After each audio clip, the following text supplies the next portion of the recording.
దేవుని వాక్యాన్ని కొద్ది నిమిషాలు ధ్యానం చేసుకుందాం. యోహాను సువార్త 6వ అధ్యాయము 53, 54 వచ్చిన భాగాలను చదువుకుందాం. యోహాను సువార్త 6వ అధ్యాయము 53, 54 వచ్చిన భాగాలను చదువుకుందాం. కావున యేసు ఇట్లనెను, మీరు మనుష్య కుమారుని శరీరము తిని ఆయన రక్తము త్రాగితేనే గాని మీలో మీరు జీవము గలవారు కారు. నా శరీరము తిని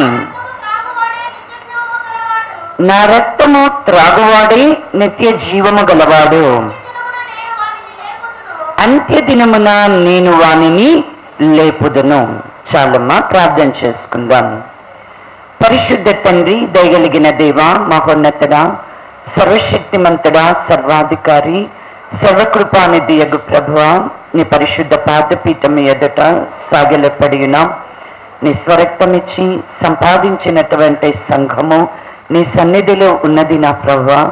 మేమెట్టి వారమై ఉన్నామో నా తండ్రి, నీవు చూచుచున్న దేవుడవై ఉన్నావు. మా విశ్వాసమే కానీ, మా పరిశుద్ధతే కానీ, మా నీతి ఎంతో అయా నీవు చూచి ఉన్నావు ప్రభువా. మేము ఏ పాటి వారమో నీవు ఎరిగి ఉన్నావు ప్రభువా. నీకు మరుగై ఉన్నది ఏదియూ కూడా లేదు ప్రభువా. మేము అల్పులము, అపాత్రులము నా తండ్రి, ఏమాత్రం ఎన్నిక లేని వారం. కేవలము నీ కృపను బట్టి నా ప్రభువా, అయ్యా నీ ప్రేమను బట్టి నా తండ్రి ధైర్యముగా నీ కృపాసనము యొద్దకు చేరి ఉన్నాం. అబ్బా తండ్రి అని నా ప్రభువా, నీ సన్నిధిలో ప్రార్థన చేయించున్నాము తండ్రి. జ్ఞాపకం చేసుకోండి మా బలహీనతలు, అయ్యా మా యొక్క లోపములు, అయ్యా మా యొక్క భక్తిహీనత, అయ్యా ఎంత గొప్పదైనను ఇదిగో నా తండ్రి నీవు పిలిచిన పిలుపు నా తండ్రి మా పక్షముగా ఉన్నది. ఇదిగో మేడల నీవు కనబరిచినటువంటి ప్రేమ మమ్మలను నీడవలే వెన్నంటి ఉన్నది నా ప్రభువా. మీరే నా తండ్రి, నీ ప్రేమను బట్టి నా ప్రభువా, నీ కృపను బట్టి నా తండ్రి మమ్మలను మీరు జ్ఞాపకం చేసుకొని మా సమస్త బలహీనతల నుంచి మాకు విమోచనము కలుగునట్లుగా, మా ప్రతి లోపమునకు నా తండ్రి దిద్దుబాటు కలుగునట్లుగా నా ప్రభువా, మా ప్రతి భక్తిహీనతయు పరిహరింపబడినట్లుగా నా తండ్రి శక్తి కలిగినటువంటి నీ వాక్కును నా ప్రభువా మా పక్షముగా అనుగ్రహింపచేయండి. మృతులమైన మమ్మలను బ్రతికింపచేయనది నీ మాటయే, అపవిత్రులమైన మమ్మలను పరిశుద్ధపరచినది నీ మాటయే నా ప్రభువా. అతి నీ మాట కొరకు నా తండ్రి నీ సన్నిధిలో కనిపెట్టుకునే నా నిత్య జీవము కలిగేటట్లుగా నిరంతరము క్రీస్తుతో కూడా మేము జీవించటకు అవసరమైన కృప కొరకు నా తండ్రి నీ సన్నిధిలో ప్రార్థన చేయించున్నాం. నీ మాటల చేత నా తండ్రి మమ్మలను బలపరచండి. నీ మాటల చేత మమ్మలను ధైర్యపరచండి. నీ మాటల చేత మమ్మలను పరిశుద్ధపరచండి. నీ మాట చేత నా తండ్రి మాకు నీ నీతిని ధరింపచేసి నీ రాజ్యానికి నీ మహిమకు నా తండ్రి మమ్మలను వారసులనుగా మీరు భద్రపరచుమని సంపూర్ణమైన నీ కృపకు నా తండ్రి నీ జీవవాక్యానికి మమ్మలను మేము అప్పగించుకొనొచ్చు. నజరేయుడైన యేసుక్రీస్తు నామములో అడిగి ప్రార్థించి పొందినాం తండ్రి, ఆమేన్. దేవుని నామమునకు స్తోత్రములు. ప్రభువైన యేసుక్రీస్తు నామములో చేర్కుడి వచ్చిన సంఘమంతటికి వందనాలు తెలియచేస్తున్నాం. ప్రభు బలను సమీపించడానికి దేవుడి సంఘాన్ని ప్రేమించి 4 దినాలను ఉపవాస దినాలుగా, ప్రతిష్ఠిత దినాలుగా మనల్ని ప్రేమించి మనకి ఇచ్చి ఉన్నారు. మనము అయోగ్యముగా తిని త్రాగకుండా ఉండేటట్లుగా, మనము పరిశుద్ధులముగా నీతిమంతులముగా చేయబడటానికి గాను మరి ఈ 4 దినాలలో మనల్ని మనం పరీక్షించుకొని పరిశోధించుకొని మనలో ఉన్నటువంటి లోపాలన్నీ సరిచేసుకోవటానికి దేవుడు మనకి సమయాన్ని అనుగ్రహింపచేస్తూ ఉన్నాడు. కాబట్టి ఈ 3 దినాలు కూడా దేవుడు మనతో మాట్లాడి మనం సరి చేసుకోవటానికి కృపను చూపి ఉన్నాడు. మరి 4వ దినము ప్రభు బలను సమీపించిన ఉన్నాం. ఏ మాట చేత నీ సంఘము బలపరచబడాలా, అని ప్రార్థన చేసినప్పుడు దేవుడు అనుగ్రహింప చేసినటువంటి మాటే ఇదిగో మనం చదువుకొని ఉన్నాం. యోహాను సువార్త 6వ అధ్యాయము 53, 54 వచ్చిన భాగాలు. ఇవి బాగా మనకి సుపరిచితమైనటువంటి మాటలు అయినప్పటికీ కూడా ఈ మాటలే మనం బళ్ళను తీసుకోవటానికి కానీ మనం ప్రభువునందు జీవించడానికి మనకి ఆధారమై ఉన్నాయి. ఈ మాటలను అనుదినము ఎల్లప్పుడూ మాటి మాటికి మనము జ్ఞాపకం చేసుకోవాల్సిందే. మన ఆత్మను బలపరుచుకోవాల్సిందే. మన ఆత్మకి జీవం కావాలి అంటే ఈ మాటలు మనకి ఎంతైనా కూడా అవసరం. ఎన్ని మాటలు మనం వ్యర్థమైన మాటలని అనేక మార్లు మాటి మాటికి మాట్లాడుకుంటూ ఉంటాం, వద్దు అనుకుంటూనే మాట్లాడుతూ ఉంటాం. కానీ ప్రభువైతే ఆయన మాటలని మనకి మాటి మాటికి మాట్లాడుతున్నప్పుడు మన ప్రాణాలను విమోచింప చేయటానికి ఆయన తన చిత్తాన్ని మనకి వెల్లడిపరచడానికి ఇష్టపడుతున్నాడు అనేటువంటిది మనం ఎరిగి సమ్మతి కలిగి ఆయన మాటలు దొరకగా మనం భుజించేటువంటి వారంగా ఉందాం. ఇక్కడ ప్రభు చెప్తూ ఉన్నాడు 53 వచ్చిన భాగంలో కనుక మనం చూస్తే ఇక్కడ యేసు ఇట్లా మీరు మనుష్య కుమారుని శరీరము తిని ఆయన రక్తము త్రాగితేనే కానీ మీలో మీరు జీవము గలవారు కారు. 54 వచ్చిన భాగమేమో నా శరీరము తిని నా రక్తము త్రాగువాడే నిత్య జీవము గలవాడు, అంత్య దినమున నేను వానిని లేపుదును. ఈ 53, 54 వచ్చిన భాగములలో ఉన్నటువంటి వ్యత్యాసాన్ని మనం ఎప్పుడైనా సరే గ్రహించామా? ఎప్పుడైనా ఈ మాటలో ఉన్నటువంటి మర్మం ఇది ప్రభువు మాట. ఖచ్చితంగా ప్రభు మాట్లాడారు అని అంటే అది మనకి ఎలా అనుగ్రహించబడతాం? అది నెరవేర్చబడడానికే మన పక్షంగా ప్రభువు మాట్లాడుతూ ఉన్నారు. యూదులైనటువంటి వారు, అక్కడ ఉన్నటువంటి వారు ప్రభు మాటలకి అభ్యంతర పడుతూ ఉన్నారు, సంశయపడతా ఉన్నారు, సందేహపడతా ఉన్నారు. ఏంటి అంటే లోకానికి జీవము కొరకైనటువంటి ఆహారము నేనే, జీవాహారము నేనే అని చెప్తూ ఉన్నాడు. ఇక్కడ పరలోకము నుండి దిగి వచ్చినటువంటి ఆహారము నేనే అని చెప్పి ప్రభు మాట్లాడుతూ ఉన్నాడు. మరి పరలోకము నుండి అనుగ్రహించబడినటువంటి మోషే గారి ద్వారా అనుగ్రహించబడినటువంటి మన్నాను తిని ఇశ్రాయేలు ప్రజలైతే చనిపోయారు. కానీ ఇదిగో నేను ఇచ్చేటువంటి ఆహారం మాత్రం మిమ్మల్ని ఎల్లప్పుడూ కూడా జీవింపచేయును అని చెప్పి ప్రభు మాట్లాడుతూ ఉంటే ఈయన శరీరాన్ని ఎలా తింటాం, ఈయన రక్తాన్ని మనం ఎలా త్రాగుతాం అని చెప్పి వారు సందేహపడుతూ ఉన్నారు, వారు సంశయపడుతూ వారు మాట్లాడుకుంటూ ఉన్నారు, వారు వాదించుకుంటూ ఉన్నారు. ఒకరితో ఒకడు వాదించిరి అని కూడా వ్రాయబడతా ఉన్నది. ఇలా మాట్లాడుకుంటూ ఉన్నప్పుడు ప్రభు మాట వారికి వెల్లడిపరచు, మీరు మనుష్య కుమారుని శరీరమును తిని ఆయన రక్తమును త్రాగితేనే కానీ మీలో మీరు జీవము గలవారు కారు. నా శరీరము తిని నా రక్తము త్రాగువాడు నిత్య జీవము గలవాడు, అంత్య దినమున నేను వానిని లేపుదును. 53 వచ్చిన భాగమైతే ఇప్పటి కాలములో మనము పొందుకునేటువంటి జీవాన్ని గురించి మాట్లాడుతూ ఉన్నారు. 54 వచ్చిన భాగమైతే రాబోయే కాలములో ప్రభు చేసినటువంటి వాగ్దానం ఏదైతే నిత్య జీవము అనేటువంటి వాగ్దానం ఉన్నదో ఆ నిత్య జీవము అనేటువంటి వాగ్దానాన్ని మనం పొందుకోవటానికి, అలాగే అంత్య దినమందు రాబోయేటువంటి కాలములో ప్రభువునందు విశ్వాసం ఉంచేటువంటి వారిని ఎలాగైతే ప్రభు మృతులలో నుంచి తిరిగి లేచాడో ప్రభువునందు విశ్వాసం ఉంచినటువంటి వారు కూడా తిరిగి లేపబడతారు అనేటువంటి దానిని ప్రభు ఇక్కడ తెలియచేస్తూ ఉన్నట్లుగా మనకి కనబడతా ఉన్నది. అంటే మనము నిత్య జీవాన్ని పొందుకున్నాం అంటే ఈ బ్రతుకు కాలంలో మనం బ్రతికి ప్రభువునందు కనుక విశ్వాసం ఉంచితే మనము చనిపోయిన తరువాత ప్రభు వచ్చినప్పుడు ప్రభు యొక్క స్వరాన్ని వినినప్పుడు మరి సమాధులలో నిన్నటువంటి వారు లేపబడతారు, మృతులైనటువంటి వారు లేపబడతారు. ఈ సంగతి మనకి తెలుసు.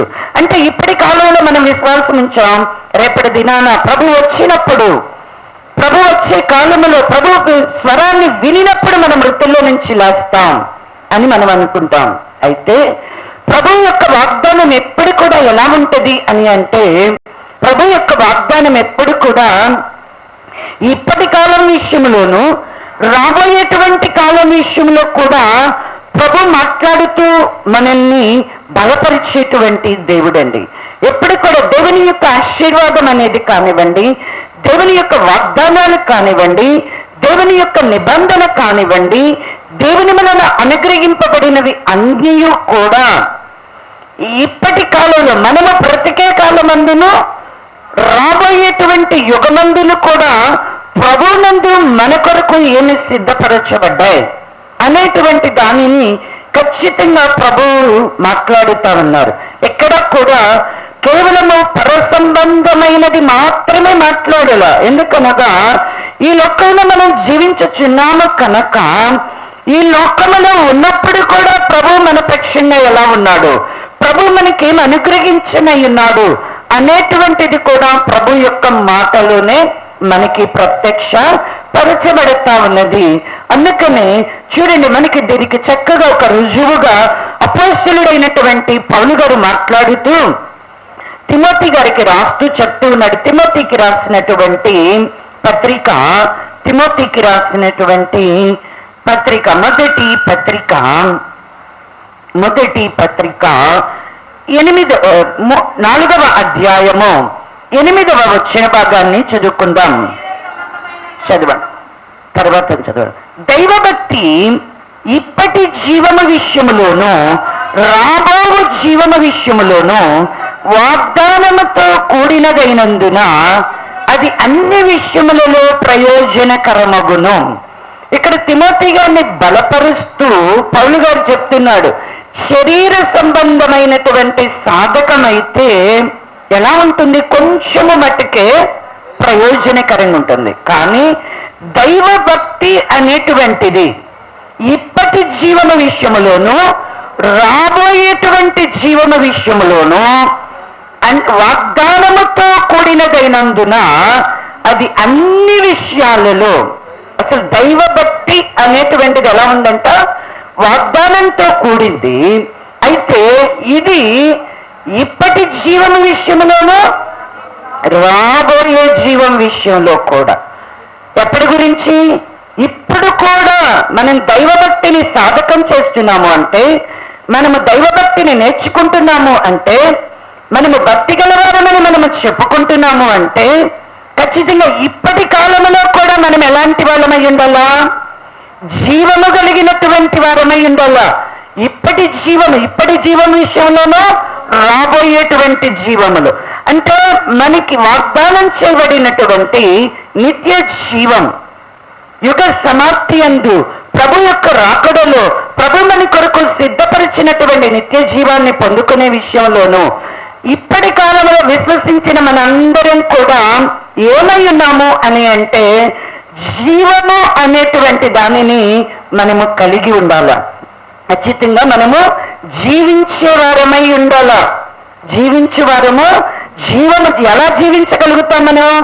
మనలో జీవం ఉన్నప్పుడే మనము జీవించగలిగినటువంటి వారము.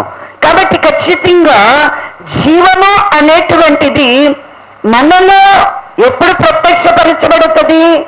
నీవు ఎప్పుడైతే ప్రభువునందు విశ్వాసం ఉంచావో, నీవు దైవభక్తిని సాధకం చేస్తూ ఉండగా ఖచ్చితంగా నీవు ఎలా ఉంటావు అంటే, ఇప్పటి కాలంలో కూడా నీవు జీవము కలిగిన వాడవే. ఖచ్చితంగా క్రీస్తులోని జీవము ఏమై ఉన్నది, ఏమైనా నీలో నాలో కలిగి ఉన్నాం. అందుకనే ఇక్కడ యోహాను గారు రాసినటువంటి సువార్తలోనే ఇంకొక మాట కూడా రాయబడి ఉన్నది. 8వ అధ్యాయము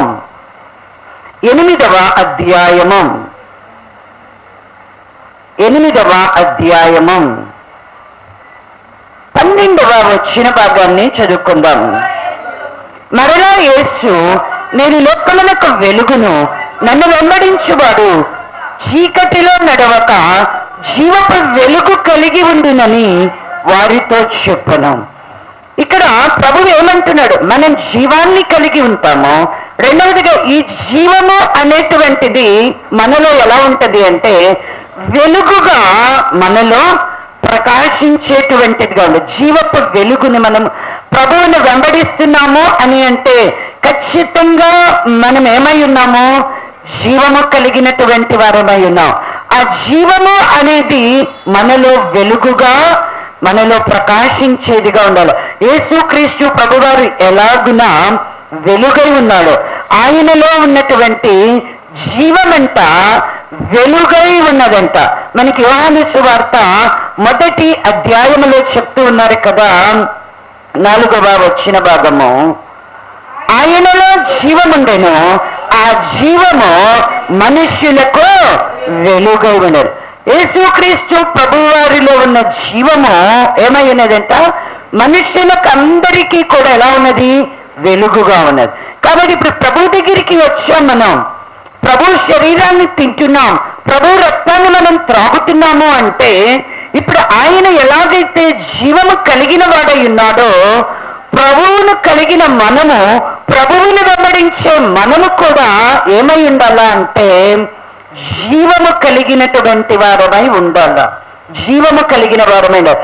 అందుకనే ఇప్పుడు మనం జీవము కలిగి ఉండాలి అంటే ఖచ్చితంగా ఒక కండిషన్ గా చెప్తూ ఉన్నాడు ప్రభువు. ఏమంటున్నాడు అంటే, నా శరీరము, మనుష్య కుమారుని శరీరము తిని ఆయన రక్తము త్రాగితేనే కానీ మీలో మీరు జీవము గలవారు కారు. ఇది ఇండైరెక్ట్ గా మాట్లాడుతూ ఉన్నాడు. అంటే ఆయన శరీరాన్ని తిని ఆయన రక్తమును మనము త్రాగితేనే కానీ మనలోనికి జీవము అనేటువంటిది రాదు. ప్రభు అప్పగించబడబోయేటువంటి రాత్రి ఆయన ఏం చేస్తున్నాడు?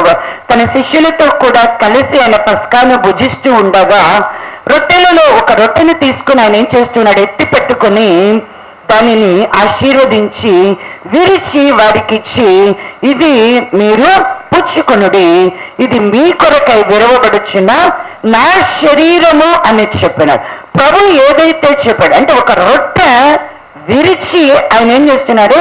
మీ కొరకైన నా శరీరము, దీనిని మీరు పుచ్చుకొనడు. భోజనమైన పిమ్మట ఆయన ఒక గిన్నెను ఎత్తి పట్టుకొని కృతజ్ఞతాస్తుతులు చెల్లించి, ఇది నిబంధన విషయమై అనేకుల కొరకు చిందించుచున్న నా రక్తము దీనిని. ఇక్కడ కేవలం ఇక్కడ చూడండి, మీ కొరకైన నా శరీరం అని అక్కడ మాట్లాడారు, కానీ రక్తం దగ్గరికి వచ్చేసరికి ఆయన ఏం మాట్లాడుతున్నాడు అంటే అనేకుల కొరకు, నిబంధన విషయమై అనేకుల కొరకు చిందించబడుచున్న నా రక్తము. ఎందుకంటే రక్తము అనేటప్పటికీ, ఎందుకంటే ఇది ఎందుకు మీకు గుర్తు చేస్తున్నాను అంతే, దీన్ని ధ్యానం చేయటంలో. అనేకుల కొరకు చిందించబడుచున్న నా రక్తము అని అంటే దేవుడు లోకాన్ని ఎంతో ప్రేమించాడు. అంటే ఈ రక్తము అనేటువంటి ప్రభువు యొక్క రక్తము ఎవరినైనా సరే, ఎట్టి పాపినైనా కూడా రక్షించడానికి, ఎట్టి గొప్ప పాపలైనా సరే కూడా వారి పాపాలను క్షమించగలగడానికి ఆయన సర్వలోకము కొరకు కూడా ఆయన తన రక్తాన్ని చిందించాడు. దీనికి సూచనగా అనేకుల కొరకు చిందించబడుచున్న నా రక్తం అన్నాడు. కానీ శరీరముగా రొట్టెను విరిచేటప్పుడు మాత్రము ఇది మీ కొరకైన నా శరీరం. అందుకనే శిష్యులు మరి ఆది సంఘములో కనుక, అపోస్తలుల కాలంలో కనుక చూస్తే రొట్టె విరుచుటకు కూడినప్పుడు అని రాయబడి ఉంటుంది. అక్కడ ఏం రాయబడి ఉంటుందంటే రొట్టె విరుచుటకు కూడి ఉన్నప్పుడు అన్నది. అలాగే యోహాను సువార్త 6వ అధ్యాయములో కూడా మీ కొరకైనటు లోకము కొరకైనటువంటి, లోకమునకు జీవము కొరకైనటువంటి నా శరీరము అని అక్కడ శరీరాన్ని గూర్చి ఆయన మాట్లాడుతూ ఉన్నాడు. శరీరముని గూర్చి అందుకని ఈ రెండు మాటలను చాలా మంది ఎలా తీసుకుంటారు అంటే కనుక, కొంతమంది కేవలం అక్కడ అపోస్తలులు రొట్టె మాత్రమే విరిచారు అనేటువంటిది మాట్లాడతారు. రొట్టె అనేటువంటిది ఎందుకు ప్రభు మర్మముగా మాట్లాడారు. ఆ మర్మాన్ని గురించి ధ్యానం చేసినప్పుడు ప్రభు యొక్క రక్తమైతే అందరినీ కూడా ఏం చేస్తుంది? రక్షించడానికి శక్తి కలిగినటువంటిదిగా, పాప క్షమాపణను కలుగ చేస్తా ఉన్నది. కానీ ఇదిగో ఇది మీ కొరకైనటువంటి నా శరీరము అని ఎవరైతే ఏర్పరచబడినటువంటి జనులు, ఎందరైతే ప్రభు అయిన యేసు క్రీస్తునందు విశ్వాసం ఉంచారో, అనగా ప్రభు శరీరముగా ప్రభు సంఘముగా ఎవరైతే సమకూర్చబడుతున్నారో వానికి సాదృశ్యముగా ఏర్పరచబడినటువంటి జనుల కొరకు, ప్రభు యొక్క రక్తంలో కడగబడినటువంటి పరిశుద్ధపరచబడిన నీతి కలిగినటువంటి సంఘము కొరకు, వారి కొరకు స్పెసిఫిక్ గా నాకు పరిశుద్ధాత్మ బయలుపరిచినటువంటి సంగతి ఇది. ఎలాగా అంటే దానిని మనం ఎవరమైతే ఆయన శరీరముగా మనం ఐక్యపరచబడుతున్నామో ఆయన ఆత్మ చేత, ఇది ప్రత్యేకంగా ఏమంటున్నాడు అంటే ఇది మీ కొరకైన నా శరీరము అని చెప్పి ఆయన మాట్లాడుతూ ఉన్నాడు. రక్తమేమో అందరినీ ఏం చేస్తుంది? ఆకర్షిస్తా ఉంది. అందుకని పిలువబడినటువంటి వారు అనేకులు, కానీ ఏర్పరచబడినటువంటి వారు మాత్రం కొందరే. ఏమైపోతా ఉన్నారు? అందుకని కొద్ది మందిని గూర్చి మాత్రం ఆయన ఏమంటాడు, చిన్న మంద అని ఎవరినైతే దేవుడు తాను ఏర్పరచుకున్నాడో, ఆయన ఏర్పరచుకున్నటువంటి ఆయన ప్రజలను ప్రత్యేక ఎవరు ఆయన శరీరంలోని అవయవాలుగా ఏకాత్మ కలిగినటువంటి విశ్వసించిన వారు అందరూ. ఇప్పుడు అందరము ప్రభు శరీరమా? అందరం తింటాం, రొట్టె విరుస్తాం, అందరం ద్రాక్షారసం తాగుతాం, అందరం ఆయన శరీరమా? అందరం ఆయన శరీరం ఐక్యపరచబడతామా? రొట్టె తినిన ప్రతివారు ప్రభు శరీరం కాదు. ద్రాక్షారసం తాగిన ప్రతివారు ప్రభు రక్తంలో ప్రభు నిబంధనకి పాత్రలు కారు. ఎవరు తమను తాము ప్రభు కొరకు ప్రత్యేకపరచుకో, ప్రభు శరీరముగా ఎవరైతే శిరస్సునకు హత్తుకునేవారుగా ఉంటారో, ఎవరు ప్రభు శిరస్సు ఉండగా ఆయన శిరస్సుకు హత్తుకునేవారు ఉంటారు చూసారా? ప్రతి కీలు చేత ప్రతి నరము చేత అతుకబడినటువంటి శరీరం ఉంటుంది చూసారా? ప్రభుతో కలుసుకునేవారు, ప్రభుతో ఏకాత్మ ఉండేవారు, ప్రభు ఆజ్ఞాపించినదంతయు చేయవారు, ప్రభు చెప్పింది తూచా తప్పకుండా నెరవేర్చేటువంటి వారు, ప్రభు కొరకు శ్రమ అయినా హింస అయినా ప్రభు కొరకు తమ ప్రాణమునైనా పెట్టగలిగిన వారు, ప్రభు కొరకు జీవించగలిగినటువంటి వీరే ఎవరు అంటే కనుక ప్రభు శరీరం. ఈ ప్రభు శరీరం, ఆయన శరీరములో మనందరం, అందుకని మనందరం అనేకులమై ఉన్నా కూడా ఒకే రొట్టెను విరుస్తూ ఉన్నాం. ఇది దేనికి? ప్రభు శరీరముగా మనము రొట్టెను విరుస్తూ ఉన్నాం. కాబట్టి దేవుని సంఘం అర్థమైనటువంటి వారు అందరూ కూడా ఖచ్చితంగా దేవుని శరీరంలో పాలివారే. అర్థం కాని వారు ప్రభు జ్ఞానము వారికి అనుగ్రహింపబడును గాక. ఇక్కడైతే ప్రభు చెప్తున్నటువంటి మాట ఏమిటి అని అంటే కనుక, ఇక్కడ ప్రభు చెప్తున్నటువంటి మాట, ఆయన శరీరాన్ని తిని ఆయన రక్తాన్ని త్రాగితేనే కానీ మీలో మీరు శివము కలవారు కాదు. అంటే మనలో మనం ఇప్పుడు ఏమై ఉన్నామంట? శివము కలిగింది. ఎప్పుడైనా మనం గ్రహించామా? మనం జీవము కలిగిన వాడు అనుకుంటున్నామా? లేదు, నేను ఒక దినాన నేను చనిపోయేవాడనే అనుకుంటున్నారా? నేను చనిపోయేవాడనే, అందరితో కూడా నేను కూడా పాతి పెట్టబడుతాను. భక్తిహీనులు పాతి పెట్టబడుతా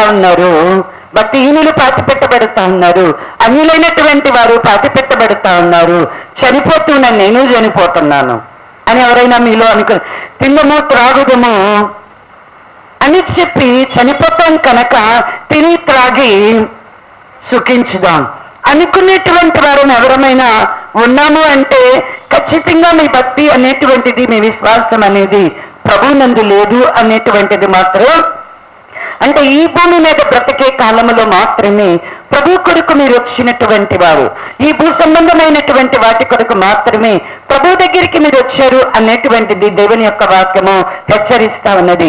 ఇక్కడ మనలో మనమే జీవము కలిగిన వారము అని చెప్తూ ఉన్నాడు. ఎలా మనలో మనము జీవము కలిగిన వారంగా ఉంటాం?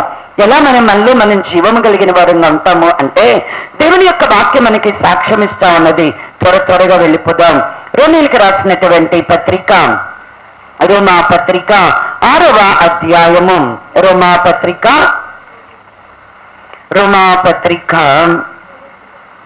6వ అధ్యాయము రోమాపత్రిక 6వ అధ్యాయము 10-11 వచ్చిన భాగాలను చదువుదాం.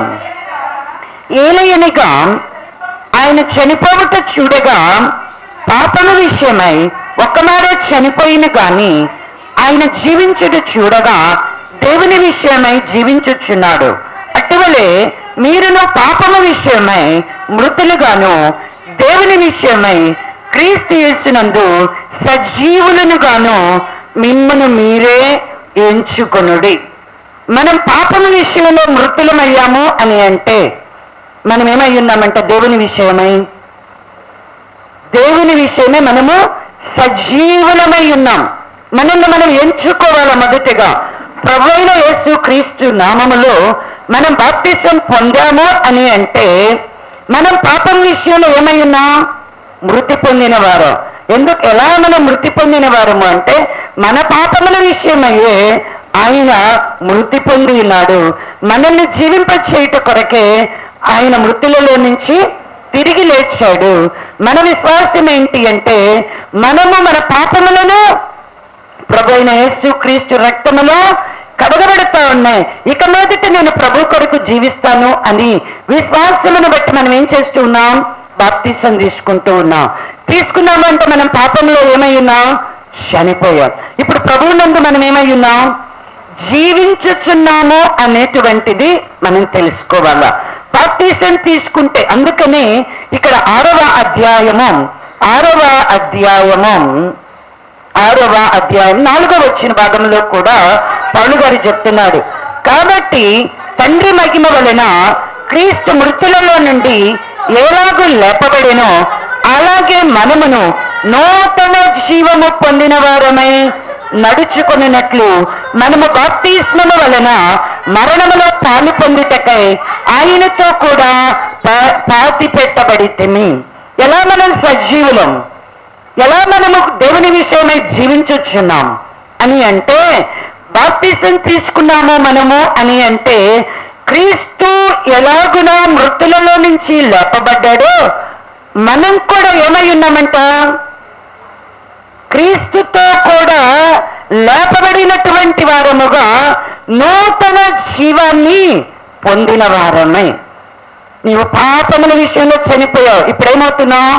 నూతన జీవాన్ని అనేది ప్రభువునందు మనము పొందుకుని వారమై ప్రభువునందు మనం నడుచుకుంటున్నాం. ప్రభువును మనము వెంబడించే వారంగా ఉన్నాం. కాబట్టి ఖచ్చితంగా మనం పాపముల విషయములో ఎలా ఉన్నాం? క్రీస్తుతో కూడా ఆయన యొక్క మరణము యొక్క సాదృశ్యములో మనము పాతి పెట్టబడ్డాం. కాబట్టి ఇక మన మీద మరణానికి ఏలుబడి అనేది లేదు. మరణ భయము అనేటువంటిది మనలో ఉండకూడదు. మరణ దాస్యత్వానికి మనము లోబడిన వారము కాదు.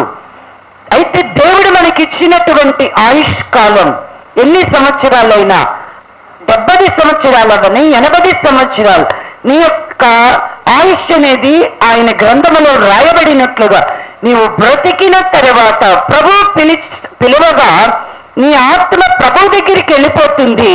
నీ దేహమైతే భూస్థాపన చేయబడుతుంది, కానీ నీవు మాత్రం మృతి పొందవు. ప్రభు వచ్చినప్పుడు ఆయన శబ్దాన్ని విని నువ్వేమవుతావు? మృతులలో నుంచి తిరిగి నువ్వు లేపబడతావు. ఇప్పుడు విశ్వసించిన నువ్వు మృతి పొందక మునుపు లేదా ప్రభు రాక మునుపు నీవు విశ్వాసం ఉంచిన నీవేమై ఉన్నావు అంటే నీవు సజీవుడవు. ప్రభుతో కూడా నీవు జీవిస్తున్నావు. నీ మీద మరణం అనేటువంటిది లేదు. మరణపు ముళ్ళును ప్రభువు విరిచివేశాడు. మరణానికి ఇక నీ మీద అధికారం అనేటువంటిది లేదు. ప్రభువు దానిని కొట్టివేశాడు. సిలువలో మరణం అనేటువంటిది ఏమైంది? కొట్టివేయబడింది. నువ్వు ప్రభువునందున్నావు, నువ్వు సజీవుడవు. నీలో అయితే నేను బాప్తిసం తీసుకున్నాను, నేను సజీవుడను అని ఎంచుకోమని పౌలు గారు చెప్తున్నారు. మనం సజీవులమా అవునా కాదో కూడా మనల్ని మనం ఏం చేయాలా? పరీక్షించుకోవాలా. మనము జీవము కలిగినటువంటి మనలో మనం జీవం కలిగి ఉన్నామా లేదా? మనలో ఏముంది? మనం మృతులంగా ఉన్నామా, జీవం కలిగిన వాళ్ళంగా ఉన్నామా? పాపములో ఉంటే మనం మృత స్థితిలో ఉన్నట్టే. మనం మాటి మాటికి పాపం చేస్తూ ఉన్నామనుకోండి, మనం ఎక్కడున్నట్లు? మృతులమే. కాబట్టి మనం మృతులమై ఉన్నామా, సజీవులమా? మనల్ని మనం పరీక్షించుకుందాం. ఇక్కడ ప్రభు వాక్యం అయితే ఏం చెప్తూ ఉన్నది? మనుష్య కుమారుని శరీరమును తిని ఆయన రక్తాన్ని త్రాగితే మనలో మనం ఏమై ఉన్నామంట? జీవము కలిగిన వారు. ఇప్పుడు మనలో మనము జీవము గలవారు మగునట్లుగా ప్రభు శరీరాన్ని, ప్రభు రక్తాన్ని తిని త్రాగుతున్నాం. మనలో జీవముందా? అయితే ఆ జీవము మనలో ఉండాలి అంటే ఖచ్చితంగా బాప్టిజం తీసుకున్నంత మాత్రముగా మనము సజీవులం అనేది కాదు. బాప్టిజం తీసుకున్నటువంటి మనం, అక్కడ రాయబడి ఉంది, పౌలుగా చెప్పారు, నూతన జీవము పొందినటువంటి వారై మీరు నడుచుకొనున్నట్లు అని రాయబడింది. అంటే ఖచ్చితంగా నూతన జీవాన్ని పొందిన మనము ఏం చేయాలా? మనము ప్రభు యొక్క మార్గములో మనము నడుచుకునేటువంటి వారంగా ఉండాలా. అని ఎలా మనం నడుచుకోగలుగుతాము అంటే చూడండి, ప్రభు యొక్క మాటే, ఈ ప్రభు చెప్పినటువంటి మాటని ఒక్కసారి మనం జ్ఞాపకం చేసుకుందాం. యోహాను సువార్త 6వ అధ్యాయము 62వ వచ్చిన భాగమును, అలాగైతే మనుష్య కుమారుడు మునుపున్న చేతునకు ఎక్కుట మీరు చూచిన ఎడల ఏమందురు? ఆత్మయే జీవింప చేయుచున్నది, శరీరము కేవలము నిష్ప్రయోజనము. నేను మీతో చెప్పి ఉన్న మాటలు ఆత్మయు జీవమునై ఉన్నవి గాని మీలో విశ్వసించని వారు కొందరున్నారని వారితో చెప్పెను. విశ్వసించని వారెవరో తన్ను అప్పగింపబోవాడు మొదటి నుండి యేసునకు తెలియను. ఇక్కడ ప్రభు చెప్పినటువంటి మాటే, ఆయన జీవాధారమై ఉన్నటువంటి క్రీస్తుగా తాను ఏమై ఉన్నాడు అనేటువంటిది యూదులైనటువంటి వారికి ఆయన బయలుపరుస్తూ ఉన్నాడు. విశ్వసించువాడే నిత్య జీవము గలవాడు అని కూడా ఆయన ప్రకటిస్తూ ఉన్నాడు. అయినప్పటికీ కూడా వారిలో ఏమున్నాయి అంటే సందేహాలు అనేటువంటివి కనబడుతూ ఉన్నాయి. ప్రభు మాటకి వారికి ఏమున్నది అంటే అభ్యంతరములు అనేవి కలుగుతూ ఉన్నాయి. అంతేకాదు, ప్రభు చెప్పిన మాటను బట్టి వారిలో వారికి వాదము కూడా పుట్టినట్లుగా ఉన్నది. ఖచ్చితంగా ప్రభువులో ఉన్నటువంటి జీవాన్ని మనం పొందుకోవాలి అంటే, మనలో మనము జీవము కలిగిన వారమై ఉండాలి అని అంటే ఖచ్చితంగా మనము ఆయన చెప్పినటువంటి మాట యందు మనకేమి ఉండాలా? విశ్వాసము అనేది ఉండాలా. ఆయన చెప్పిన మాట ఏదైతే ఉన్నదో, ఆయన చెప్పిన ప్రభు మాట మీద మనకేమి ఉండాలా? విశ్వాసం అనేది ఉండాలా. ప్రభు మాట మీద మనకి విశ్వాసం లేకుండా, ప్రభు శరీరంగా రొట్టెను విరిచిన, ప్రభు రక్తముగా ద్రాక్షారసాన్ని పానం చేసిన మనకెంత మాత్రము అది జీవాన్ని కలుగచేయదు. అది ఇప్పటి కాలంలోనే కానీ రాబోయే కాలంలోనే కానీ మనము దేవుని యొక్క జీవాన్ని అనేది మనం పొందుకోలేం.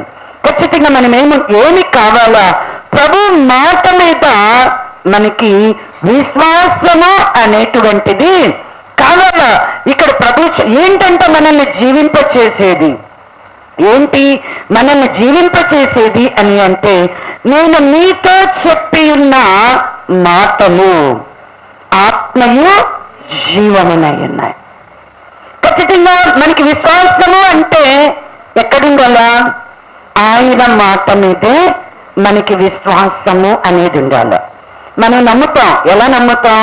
ప్రభు కళ్ళలోనికి వచ్చేటప్పుడు ఈ 4 రోజులు, లేకపోతే కొంతమంది 3 రోజులు, కొంతమంది 1 రోజు, ఈ రోజు మీ ప్రార్థనలన్నీ ఆత్మలు అర్థమవుతా ఉంటాయి. అయ్యా నేను దూరంగా ఉన్నాననే వాళ్ళు కొంతమంది ఉంటారు. నేను సంఘంలో కలవట్లేదు కదా 4 రోజులు ఉండలేననే వాళ్ళు ఉంటారు. 3 రోజులు ఉంటానయ్యా, 1 రోజు నాకు ఎక్సెప్షన్ అనే వాళ్ళు ఉంటారు. మరికొందరు అంటారు కదా, అయ్యా నేను 3 రోజులు ఉండలేను కానీ 1 రోజు 4వ రోజు మాత్రం సంఘంతో కలుస్తానయ్యా. నీవు దయగలిగిన దేవుడు అయ్యా, నీ ప్రార్థనలన్నీ దేవునికి వినబడతానంటే ఆత్మదేవుడు కూడా బాగా ఎరిగి ఉన్నాడు. ఆత్మ కూడా బాగా ఎరిగి ఉంటారు. అయితే మీరు ఏ విధము చేత ఈ 4 దినాలు మనం ప్రతిష్ఠ చేసుకుని దేవుని మందిరంలోనికి వచ్చేటప్పుడు కానివ్వండి, 3 రోజులు కానివ్వండి, 4 రోజులు కానివ్వండి, 1 రోజు కానీ వచ్చేటప్పుడు మన విశ్వాసం మాత్రం ఏంటి అంత్య దినాన ఆయన లేపుతాడు, నిత్య జీవాన్ని ఇస్తాడు, మనలో మనం జీవము. ఈ 4 రోజులు మాత్రం ఈ మాటలు చెవుల్లో మారుమోగుతూ ఉంటాయి. ఈ రోజు అయిపోతుంది. అయిపోయిన తర్వాత మళ్ళీ లోకంలో పడిపోతాం.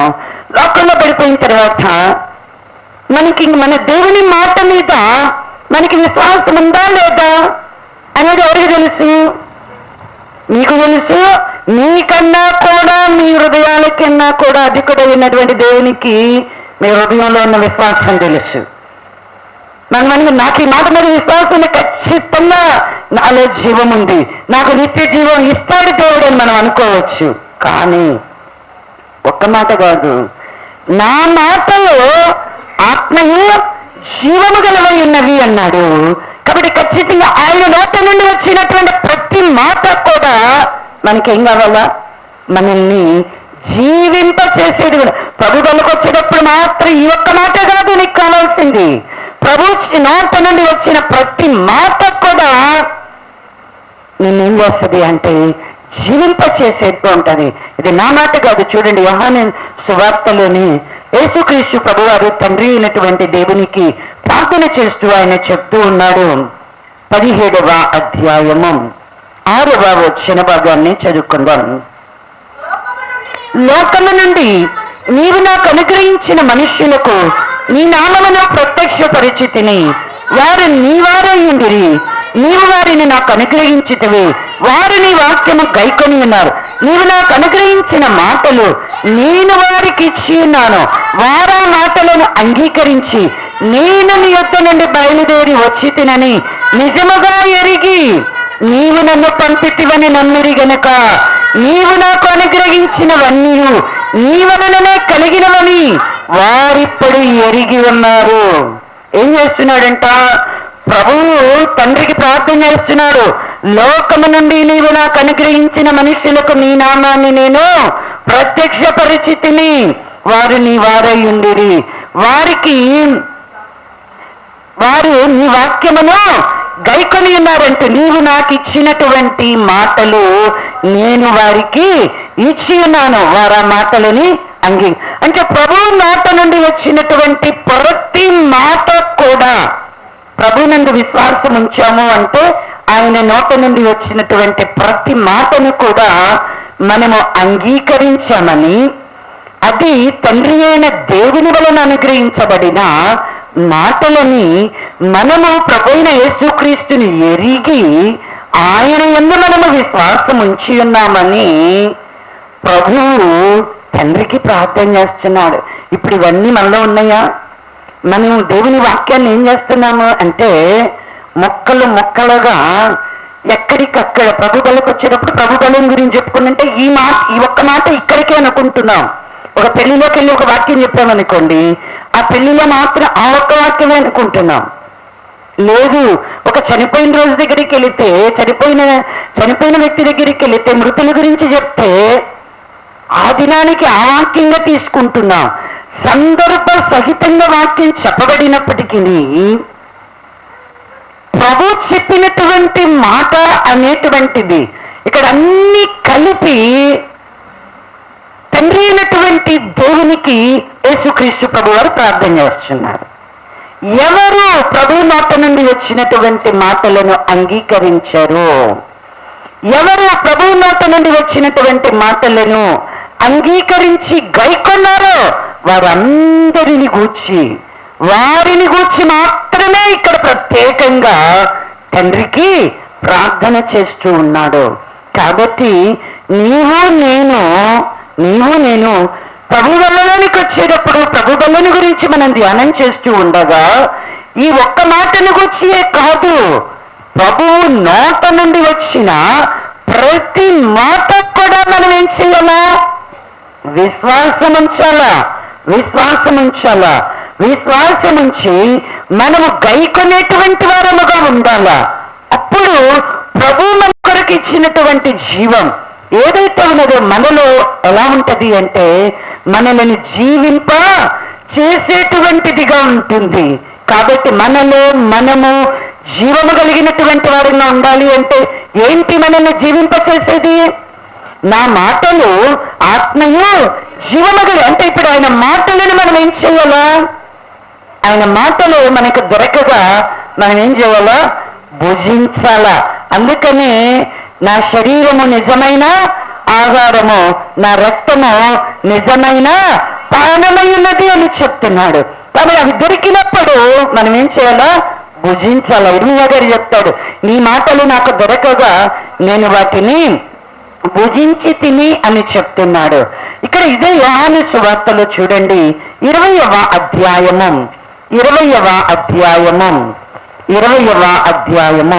30-31 వచ్చిన భాగంలో గనుక మనం చూస్తే 31 వచనం చదవండి అమ్మా. యేసు దేవుని కుమారుడైన క్రీస్తు అని మీరు నమ్మునట్లు నమ్మి ఆయన నామమందు జీవము పొందినట్లు ఇవి వ్రాయబడి ఉన్నటువంటి ఈ లేఖనాలు అనేటువంటిది ఎలా వ్రాయబడ్డాయంట? దేవుని కుమారుడైన క్రీస్తుని మనము ప్రభువుని ఎరిగి నమ్మేటట్లుగాను, అంతేకాదు నమ్మి ఆయన నామమును బట్టి మనం ఏం పొందుకుంటామంట? జీవాన్ని పొందుకునేటువంటి. అంటే ఇప్పుడు ఆయన మాటలు మనకేం కలుగ చేస్తా ఉన్నాయి? జీవాన్ని కలుగ చేస్తా ఉన్నాయి. ఆయన మాటలు మనకి జీవాన్ని కలుగ చేసేది. రొట్టె ద్రాక్ష రసం అనేవి జీవాన్ని కలుగ చేయవు.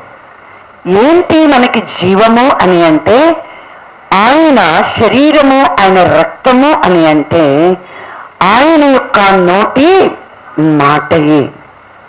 మనము భుజించగలిగినప్పుడు ఆయన నోటి మాట చేత కనుక మనము జీవించేటువంటి విశ్వాసం అనేది మనము కనబరిస్తే అవి మనలో జీవముగా మనల్ని జీవింప చేసేటువంటివి. మనలో ఉండే జీవము ఆయన మాటలే, మనల్ని జీవింప చేసేది ఆయన మాటలే. కాబట్టి ఖచ్చితంగా ప్రభు మాటను అంగీకరించడానికి, ప్రభు మాటను గైకొనగలిగినటువంటి విశ్వాసము అనేది మనలో ఉండాలి. ఆ విశ్వాసము చేత కనుక మనము ప్రభు శరీరముగా రొట్టెను, ప్రభు రక్తముగా ద్రాక్ష రసాన్ని గనక మనము భుజించి పానం చేస్తే మనలో అవి మనకి ఎలా ఉంటాయంటే జీవము కలిగిన వారముగా చేస్తాయి. అంతేకాని చూడండి, మీకు బాగా అర్థం అవ్వాలి అంటే ఆదాము గారితో దేవుడు మాట్లాడుతూ చెప్పాడు. ఏమన్నాడు అంటే కనుక జీవవృక్ష ఫలాలని నీవు నిరభ్యంతరముగా తినవచ్చు, కానీ మంచి చెడుల వృక్ష ఫలాన్ని నీవు తినవద్దు, తిను దినాన నీవు నిశ్చయముగా చచ్చెదవు అన్నాడు. నిశ్చయముగా చచ్చెదవు అన్నాడు. ఇప్పుడు సర్పము అవ్వ దగ్గరికి వచ్చింది, అవ్వను యుక్తిగా మోసం చేసింది. అవ్వ ఆదాము దగ్గరికి వచ్చింది. ఆదాము ఆ పండ్లను తినవద్దు అని చెప్పిన పండ్లను తిన్నాడు. ఇప్పుడు ఆ పండ్లలో మరణం ఉందా? ఆ పండ్లలో మరణం ఉందా? దేవుడు ఆజ్ఞాపించినటువంటి మాటను అతిక్రమించడాన్ని బట్టి మరణం వచ్చిందా?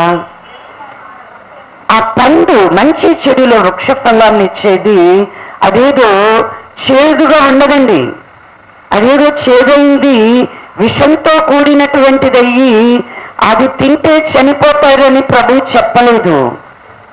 ప్రభు అది తింటే మనం చచ్చిపోతామని చెప్పలా. అది చూడడానికి చాలా రమ్యంగా ఉందంట. అది తినడానికి చూడడానికి కూడా చాలా రమ్యమైనటువంటిదిగాను, మనోహరమైనటువంటిదిగాను, తినడానికి కూడా చాలా మంచిదిగా ఉందంట. అదేమో చెడ్డది కాదు, చేదు కాదది. ప్రభు మాట, ప్రభు ఆజ్ఞ అతిక్రమించడాన్ని బట్టి మరణం వచ్చింది. కానీ ఆ మంచి చెడుల వృక్ష ఫలములో మరణం లేదండి, లేకపోతే విషం లేదు, విషం లేదు. మాట అతిక్రమించడం, ఆజ్ఞాతిక్రమమే పాపము. పాపము వలన వచ్చేటువంటి జీతము మరణమై ఉన్నది, కానీ దానిని తినడం వలన వారికి మరణం రాలేదు.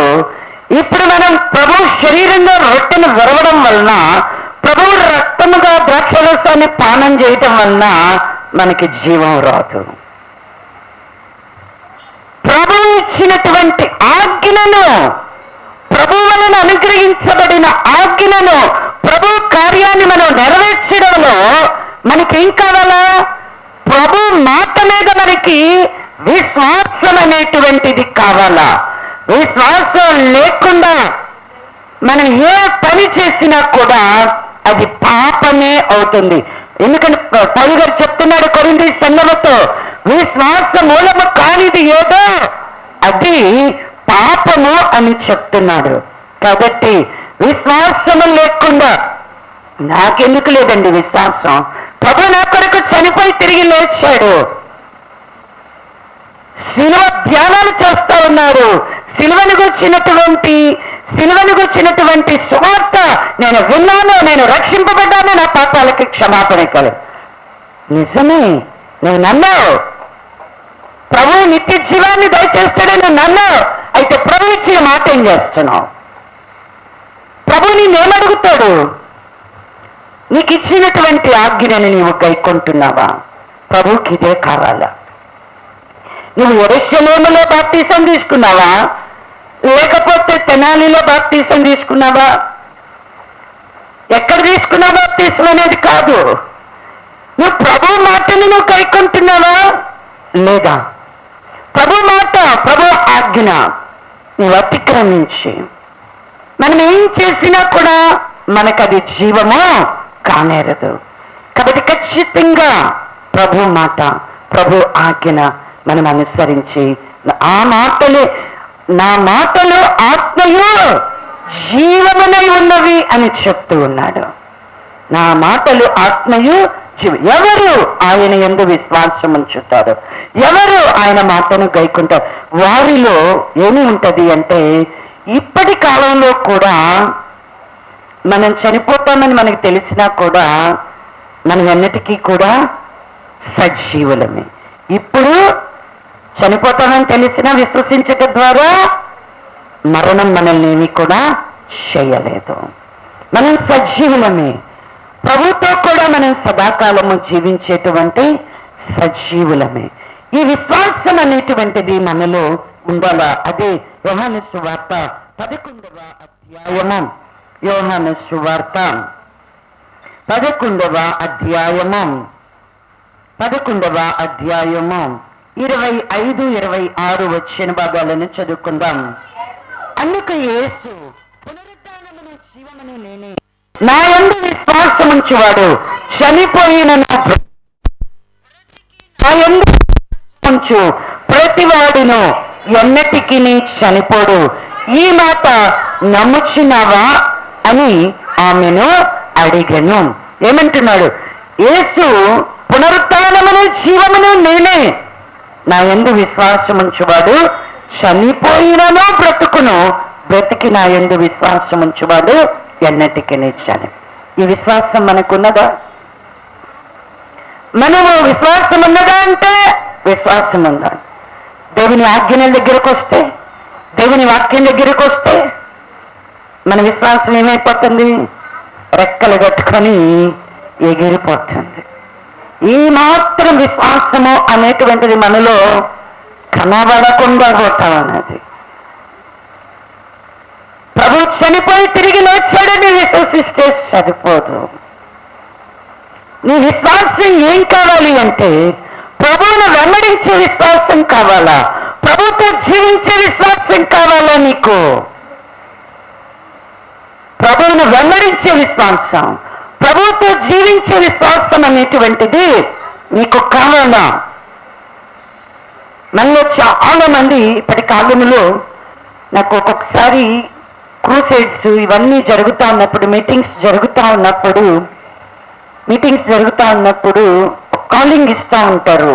ఏమిటి అంటే కనుక ఎవరైనా నమ్మి బాప్తీసం తీసుకునే వాళ్ళు ఉంటే, మనసు పొందిన వాళ్ళు ఉంటే, ప్రేరేపింపబడిన వారు ఉంటే మీ చేతులను పైకెత్తండి, లేకపోతే బాప్తీసాలకి కాలింగ్ ఇవ్వబడతా ఉంటది. అలాంటప్పుడు ఆ పిలుపు అనేటువంటిది మంచిది. ఇంకా దానికన్నా కూడా నా ఆత్మ నాకు ప్రేరేపిస్తూ ఉంటుంది అనమాట. నా ఆత్మలో కేవలం ప్రభువు సిలువ వేయబడినటువంటి క్రీస్తును ప్రకటించుటలోను, ఆయన మరణ పునరుద్ధానములను మనం ప్రకటించటములో దేవుని సేవకుల యొక్క పని ముగిసిపోలేదు. ఏం చేయాలా అంటే ప్రతి వాణిని కూడా శిష్యులనుగా చేయాల్సిన బాధ్యత సేవకుల మీద ఉంది అనేటువంటిది. ఎందుకంటే ఎప్పుడైనా యూట్యూబ్లో చూస్తూ ఉన్నప్పుడు అవి మీటింగ్స్ అవన్నీ చూస్తూ ఉంటే ఆ పిలుపు విన్నప్పుడు నాకు అనిపిస్తుంది మంచిది పిలుపు అనేది. కానీ కేవలం ప్రభు దగ్గరకు వస్తే సరిపోదు. ప్రభు దగ్గరకు వస్తే సరిపోదు. ఎక్కడికి ఎలా రావాలా? ప్రభుని వెంబడించేవారుగా మారాలా, ప్రభుతో కూడా జీవించేవారుగా మార్చబడితే ఇది ఎక్కడ జరుగుతుంది ఈ ప్రక్రియ అంటే దేవుని సంఘములలో జరుగుతుంది. ఈ ప్రక్రియ జరిగేది ప్రభు కొరకు, ప్రభువునకు శిష్యులుగా చేయగలిగినది, ప్రభు కొరకు జీవింప చేసేదిగా మార్చగలిగేది ఎక్కడ అంటే మందిరములో, సంఘాలలో జరిగేటువంటిది. ఇలాంటి ఉద్యమం ఉంటే ఎంత బాగుండు అనిపిస్తూ ఉంటుంది. ప్రభు కొరకు జీవింప చేసేవాళ్ళు ఆ ఆది సంఘములో. ఎందుకంటే దానికి ప్రేరేపణ ఏంటి అంటే ఆది సంఘములో శిష్యులైనటువంటి వారు అపోస్తలులు ఎక్కడికి వెళ్తే అక్కడ వారు ఏం చేశారు అంటే వారిని శిష్యులుగా చేశారు. వారిని ఏం చేశారు? అక్కడ రాయబడి ఉంది. వారిని ఏం చేశారంట? శిష్యులుగా చేశారు. ఇప్పుడు నీవు ప్రభువునందు బాప్తీసం పొంది, ఎందుకు చెప్తున్నాను ఈ మాట? నేను బాప్తీసం తీసుకున్నాను, నెలకొకసారి వచ్చి ప్రభు బలి తీసుకుంటే నేను ప్రభుతో కూడా ప్రభు రాజ్యంలో ఉంటానంటే నీ విశ్వాసం, నీ భక్తి ప్రభు రాజ్యానికి సరిపోయేటంతా లేదు అనేది నువ్వు తెలుసుకోవాలా. నువ్వు ప్రభువులను విశ్వాసం నుంచి నీ కొరకు చనిపోయి తిరిగి లేచాడు, మంచిది. నువ్వు విశ్వసించావు. ప్రభు కొరకు జీవించే విశ్వాసం, ప్రభువును వెంబడించే విశ్వాసం, ప్రభుతో జీవించే విశ్వాసాన్ని నీకు కావాలి అంటే ఖచ్చితంగా ప్రభు చెప్పిన మాటని నీవు అంగీకరించాలా. ప్రభు చెప్పిన మాటని నీవు నేను గైకొనేటువంటి వారముగా ఉండాలా. ప్రభు చెప్పే మాటని మనం గైకొనే విశ్వాసం అనేది అందుకనే విశ్వసించువాడే నిత్య జీవము కలవాడు. విశ్వసించువాడే నిత్య జీవము కలవాడు అంటే ఇక్కడే మనకేమిస్తున్నాడు? విశ్వాసాన్ని బట్టి నిత్య జీవము గలవారము. ఇక్కడే మనం రూఢిగా తెలుసుకోవాలా. నిత్య జీవం అనేది ఇక్కడే ఒకటి మనము పొందుకునేటువంటి వారం ఉండాలా. అందుకని యోహాను గారు చెప్తా ఉన్నారు. యోహాను రాసిన మొదటి పత్రికలో గనుక మనం చూస్తే యోహాను రాసిన మొదటి పత్రిక 5వ అధ్యాయము యోహాను రాసిన మొదటి పత్రిక 5వ అధ్యాయము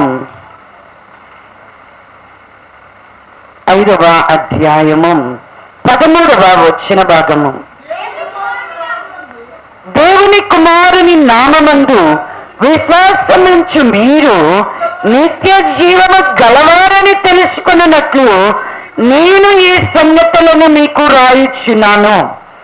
దేవుని కుమారుని నామమందు మనం విశ్వాసం ఉంచాము అంటే మనం ఎవరమంట? నిత్య జీవము కలవారం. అంటే దేవుడు మనం ఏం చేస్తున్నాడు? నిత్య జీవము అనేటువంటిది వాగ్దానంగా మనకి ఇవ్వబడింది. ఈ వాగ్దానము అనేటువంటిది ఇప్పటి జీవం విషయంలోనూ రాబోయేటువంటి జీవం విషయంలో కూడా మనకి అన్ని విషయాలలో కూడా ప్రయోజనకరమైనటువంటిది.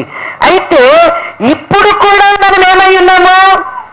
జీవించువారమై ఉన్నాం. నిత్య జీవము గలవారమై ఉన్నాం. నిత్య జీవం అనేటువంటి ప్రభువుతో సదాకాలము జీవించడానికి నిత్య జీవం అనే వాగ్దానాన్ని రాబోయే కాలంలో మనం పొందుకోవాలి అంటే నీవు నేను రూఢిగా ఏం తెలుసుకోవాలి అంటే మనలో మనమే జీవము కలిగేవారమని, మనము నిత్య జీవము కలవారమని, విశ్వాసము ద్వారా మనము గ్రహించుకోవాలా.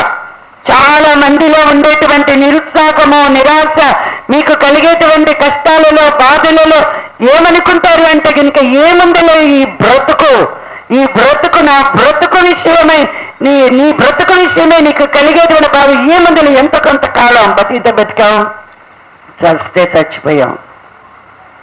ఆయన ఇష్టమైతే ఆయన దగ్గర తీసుకుంటాడు, లేకపోతే వదిలేస్తాడు. బాధల్లో అనిపిస్తాయి. నీకు అందరి హృదయాల్లో ఉండేదే ప్రతి దినం బతుకుతా, చనిపోతే చనిపోతా. ఇష్టమైతే తీసుకుంటాడు, కష్టమైతే వదిలేస్తాడు. ఏం చేస్తావు? ఇంతకంటే నేనేం చేయను. నేనేం చేయమంటల్లా.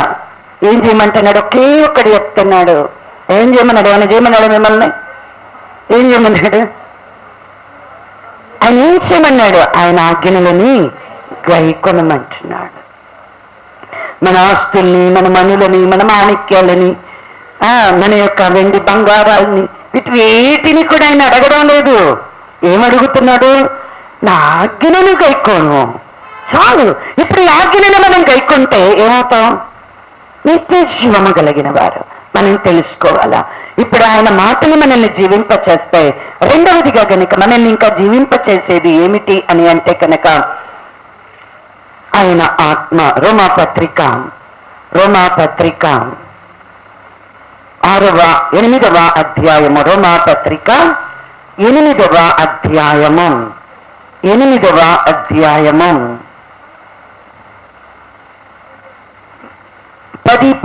వచ్చిన భాగాలను చదువుకుందాం.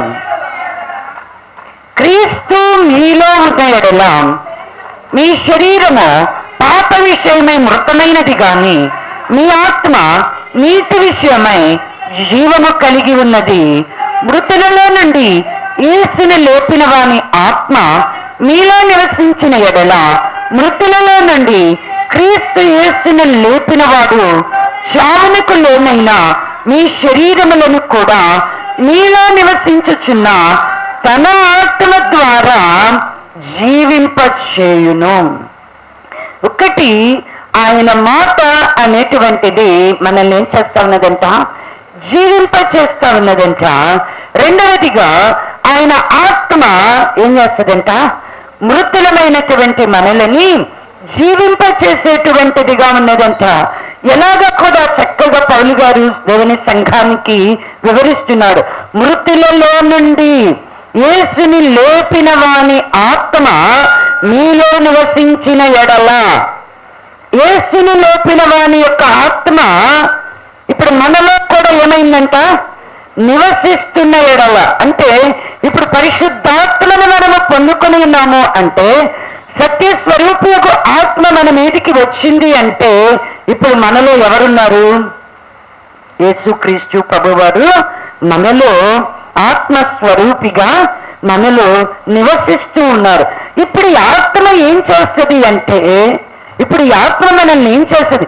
చావునకు లోనైనటువంటి మన యొక్క శరీరములని క్రీస్తుతో కూడా జీవింపచేసేటువంటిదిగా చేస్తుంది.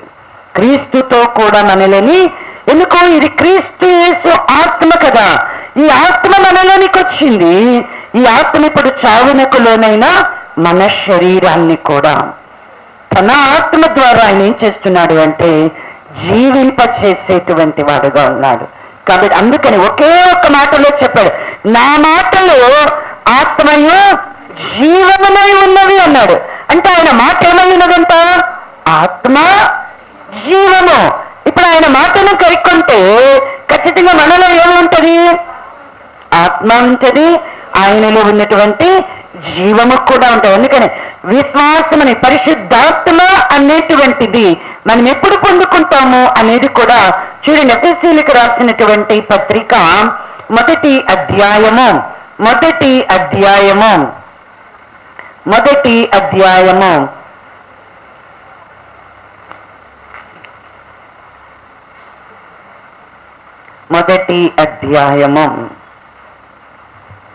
12వ వచ్చిన భాగాన్ని చదువు. 13వ వచనం చదవండి అమ్మా. మీరును సత్యవాక్యమును అనగా మీ రక్షణ సువార్తను విని క్రీస్తునందు విశ్వాసముంచి వాగ్దానము చేయబడిన ఆత్మ చేత ముద్రింపబడితిరి. ఎలా మనకు ఆత్మ అనుగ్రహించబడిందంట? సత్యవాక్యాన్ని అనగా రక్షణ సువార్తను విని క్రీస్తునందు విశ్వాసముంచుట ద్వారా మనకేమనుగ్రహించబడింది? వాగ్దానము చేయబడినటువంటి ఆత్మ అనేది మనకు అనుగ్రహించబడి ముద్రించబడిందంట. ఇప్పుడు ఈ ఆత్మను పొందుకునేటువంటి మనము, ఆత్మ గనక మనలో నివసిస్తూ ఉంటే ఈ ఆత్మ ఏం చేస్తుందంట? చావునకు లోనైనటువంటి మన శరీరాన్ని జీవింపచేసేటువంటిదిగా ఉంటుందంటండి. అంటే ఇప్పుడు ఖచ్చితంగా మనకి ఏం కావాలా? ప్రభు అయిన యేసు క్రీస్తునందు విశ్వాసము కావాలా? విశ్వాసమును బట్టి, విశ్వాసము అంటే ఆయన మాటలను అంగీకరించి గైకొనగలిగినటువంటి విశ్వాసం కావాలా? ఆయన మాట యందు విశ్వాసం ఉంచట ద్వారా ఆయన ఆత్మ చేత మనము ముద్రించబడి ఆయన మాట చేతను ఆయన ఆత్మ చేతను మనం ఏమవుతూ ఉన్నామంటే ప్రభుతో కూడా మనము జీవించువారమై ఉన్నాం. ఇప్పటి కాలంలో జీవిస్తాము, రాబోయేటువంటి యుగములో కూడా మనం ప్రభుతోటి జీవించేటువంటి వారు, మనలో మనము జీవము కలిగిన వారంగా ఉంటాం. అలాగే నిత్య జీవాన్ని పొందుకునే వారంగా ఉంటాం. అంత్య దినాన లేపబడేటువంటి వారంగా ఉంటాం. అయితే కేవలము శరీరముగా రొట్టెను విరవడాన్ని బట్టి, మరి రక్తముగా ద్రాక్షారసాన్ని పానం చేయడాన్ని బట్టి మనలోనికి జీవము రాదండి. మనం నిత్య జీవాన్ని పొందుకోం. ఖచ్చితంగా మనము రొట్టెను విరుస్తున్నాము అంటే, పాత్రను ఎత్తి పట్టుకుంటున్నాము అంటే మనలో ఏం కావాలా? యేసు క్రీస్తునందు మనకి విశ్వాసము అనేటువంటిది కావాలా? ఆ విశ్వాసమే మనల్ని ఏం చేస్తుంది అంటే జీవింప చేసేదిగా ఉంటుంది. మనలో మనము జీవము కలిగిన వారంగా ఉంటాము, అనగా నిత్య జీవము గల వారముగా ఉంటాము. అంతేకాదు అంత్య దినాన లేపబడగలుగుతాం. అంత్య దినాన లేపబడగలిగిన వారంగా ఉంటాం. కాబట్టి దేవుని సంఘం రొట్టెను విరుస్తున్నాము అంటే, దేవుని సంఘం పాత్రను ఎత్తి పట్టుకుంటున్నారు అంటే ఆయన వాక్యాన్ని, ఆయన ఇచ్చిన వాక్యాన్ని, ఆయన నోట నుండి వచ్చిన మాటలను అంగీకరించి గైకొనగలిగినటువంటి విశ్వాసం అనేది ఉండాలా. ఆయన మాటను గనుక మనము గైకొనకపోయిన ఎడల మనము ప్రభు బల్లను సమీపించవచ్చు, కానీ ఆయన మాటను మనము విసర్జిస్తే, ఆయన మాటను మనం నిర్లక్ష్యం చేస్తే, ఆయన మాటకి కనుక మనం అవిధేయులంగా ఉన్నాము అని అంటే మనము బ్రతుకుచున్నామన్నా పేరు ఉంటది, కానీ జీవించుచున్నామన్నా పేరు ఉంటది, కానీ మనలని దేవుడు మీరు మృతులే అంటాడు. ఏమంటాడు? జీవించుచున్నామన్న పేరు మీకుంద, కానీ మీరు మృతులే అని ప్రభు అంటాడు. సార్దీసు సంఘాన్ని హెచ్చరిస్తా ఉన్నాడు. ప్రకటన గ్రంథము 3వ అధ్యాయము 2వ వచ్చిన భాగాన్ని, మొదటి వచ్చిన భాగం నుండి, సార్దీసులో ఉన్న సంఘపు దూతకు ఇలాగు రాయుము, 7 నక్షత్రములను దేవుని 7 ఆత్మలను గలవాడు చెప్పు సంగతులేమనగా, నీ క్రియలను నేను ఎరుగుదును. ఏమనగా, జీవించుచున్నావన్న పేరు మాత్రం ఉన్నది, కానీ నీవు మృతుడవే. ఏమంటున్నాడు? ఎవరు మాట్లాడుతున్నారు ఈ మాట? ప్రభువే మాట్లాడుతున్నాడు. సంఘపు దూతతో మాట్లాడుతూ ఉన్నాడు. నీ క్రియలో నేను ఎరుగుదును. ఏమనగా, జీవించుచున్నావన్న పేరు మాత్రం ఉన్నది. చూడండి, మనకి చాలా పేర్లు ఉన్నట్టుగా ఉంటాయి.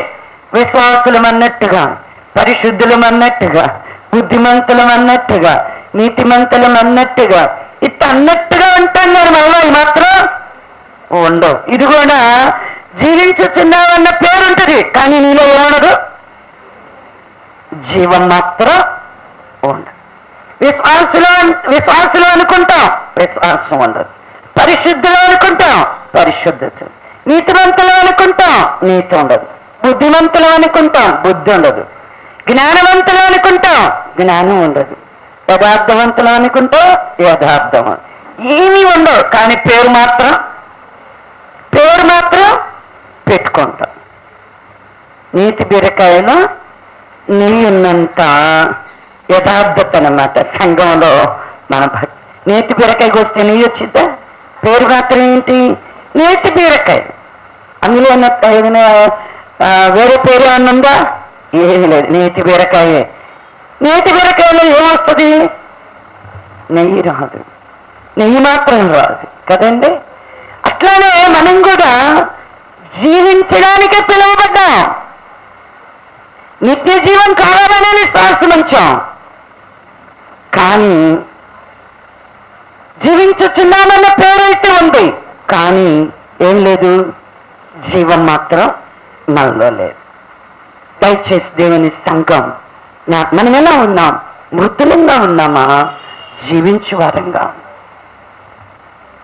ప్రభు చేత మనము ఈ మాట మాత్రము అనిపించుకో. మనలో ఇక్కడ అంటున్నాడు, నీ క్రియలను నేను ఎరుగుదును అని ఒక హెచ్చరిక చేస్తా ఉన్నాడు. ఏమంటే జీవించుచున్నావన్న పేరున్నది, కానీ నీవు మృతుడవే అని చెప్తూ ఎందుకు ఈ మాట చెప్పాడు అంటే, వారి యొక్క క్రియలంతా ఎలా లేవు అంటే సంపూర్ణమైనటువంటివిగా లేవంట. కొన్ని ఉన్నాయి, ఏమి లేవు?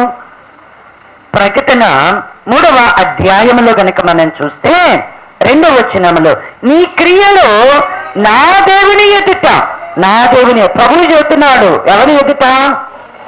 నా దేవుని ఎదుట, నా దేవుని ఎదుట సంపూర్ణమైనవిగా నాకు కనబడలేదు కనుక జాగరూకుడవై చావనై ఉన్న మిగిలిన వాటిని బలపరచుము. చావనై ఉన్న మిగిలిన వాటిని ఇప్పుడు నువ్వు ఏదైతే కొన్ని క్రియలు చేస్తున్నావు, కొన్ని క్రియలు చేయడంలా. ఇప్పుడు నీవు కనుక దేవుని యొక్క ఉపదేశాన్ని గనక నీవు పొంది, ఎలా నీవు ఏ విధమైనటువంటి ఉపదేశాన్ని నువ్వు విన్నావో దాన్ని జ్ఞాపకం చేసుకుని గనక నువ్వు మారు మనస్సు పొందితే నీకేముంటది? పరిపూర్ణముగా నీవు ప్రభువునందు జీవించువాడవే అని పేరు పెట్టబడుతుంది. కానీ నీవు కనుక ప్రభు యొక్క ఉపదేశానికి లోబడి నీవు కనుక మారు మనస్సు పొందకపోతే, ప్రభు యొక్క మాటని కనుక నిర్లక్ష్యం చేస్తే, చాలా మందికి ఎక్కడ కోపం వస్తుంది అంటే చేసిన దాని విషయంలో కాక చెయ్యని దానిని గురించి మాట్లాడితే కోపం వస్తుంది కదండి. చెయ్యని దాని గురించి అంటే చేసిన దాని విషయంలో మెచ్చుకోవాలా. ప్రభు నిజమే, ఎలా చేస్తున్నాడు? ఆయన క్రియలను ఎరిగి ఉన్నాను అని చెప్తూ ఉన్నాడు. వారి క్రియలను అయితే సంపూర్ణమైనటువంటివిగా కనబడడం లేదు అంటున్నాడు. కాబట్టి చావనై ఉన్నటువంటి మిగిలిన వాటిని నువ్వు బలపరచమంటున్నావు. ఆయన దాన్ని విని, ఉపదేశాన్ని విని మారు మనసు పొంది జాగరూకులవై ఉండమని చెప్తున్నాడు. లేకపోతే నేను దొంగలాగా వచ్చేస్తాను అని లేదు. కాబట్టి ఖచ్చితంగా మనలో ఏదైతే లేవో, దేవుని ఎదుట మన క్రియలు ఏవైతే సరి అయినవిగా కనబడలేదో వాటిని మనం ఏం చేయాలా? బలపరచుకోవాలి. ఎలా బలపరచుకోవాలా? దేవుని యొక్క ఉపదేశాన్ని విని మనం ఆసక్తి కలిగి మారు మనస్సు అనేది మనము పొందాలా. దేవుని యొక్క ఉపదేశాన్ని గైకొని మనం మారు మనస్సు కనుక పొందితే ఖచ్చితంగా మనము ప్రభువునందు జీవించేటువంటి వారం అవుతాం. లేకపోతే ఈ సగం చేసాను చూసారా, సగం చేసామో 30 చేసామో, ఇవన్నీ కూడా ఏమైపోతాయి? ఇవన్నీ కూడా వ్యర్థమైపోతాయి. కాబట్టి అందుకే జాగరూకుడవై అంటున్నాడు. నీవు ఉన్న భక్తి, విశ్వాసం, నీ ప్రార్థన, నీ ఉపవాసాలు, నీ కన్నీరు, నీ యొక్క ధర్మకార్యాలు, నీ యొక్క ఔదార్యం, నీ ప్రేమ, ఇవన్నీ వ్యర్థం కాకుండా ఉండాలి అంటే, నీ ప్రయాస ఏది కూడా వ్యర్థం కాకుండా ఉండాలి అంటే నీలో ఇంకా ఏదైతే లోపంగా కనబడుతుందో ఆ లోపాలను సరిచేసుకో. ఆ లోపాలను సరిచేసుకో. ప్రభు మాట్లాడుతూ ఉన్నప్పుడు, ప్రభు మాట నీ దగ్గరికి వచ్చినప్పుడు నేను నువ్వు సరిచేసుకో. జాగరూకుడవై ఉండు. అప్పుడు దేవుడు వచ్చినప్పుడు నీవు ప్రభుతో కూడా ఉండేటువంటి ధన్యత నీకు ప్రభువు ఇస్తాడు. లేదు, నేను చేసిన దానికి నాకేమీ ఫలము లేదు, ఇంకా చేయని దాని గురించి మాట్లాడుతూ ఉన్నాడు ప్రభువు అని చెప్పి మనుష్య రీతిగా గనుక మనం ఆలోచన చేశాము అని అంటే ఖచ్చితంగా ఉన్నది కూడా పోగొట్టుకుంటాం. కాబట్టి ఆ జాగ్రత్త అనేది సంఘానికి అవసరం. నువ్వేది నేర్చుకుంటున్నావు, నువ్వేది వింటున్నావు, నువ్వేది చేస్తున్నావు, పరిశుద్ధులు సంపూర్ణులయ్యేటట్లుగా ప్రభు కోరుకుంటున్నాడు. కనుక అచ్చి ప్రభు యొక్క కృపలో మనందరము నిలిచి సంపూర్ణముగా దేవుని ఎదుట మన క్రియలు కనబడినట్లుగా, మన మృతులముగా కాకుండా మనలో మనము జీవము కలిగిన వారముగాను, నిత్య జీవము కలిగినటువంటి వారముగా, విశ్వాసము కలిగి ఆయన ఎదుట మనము నడుచుకునేటువంటి వారముగుందాం. అట్టి కృపాదేవుడు సంఘానికి దయచేయునుగాక. ఆమేన్. ప్రార్థన.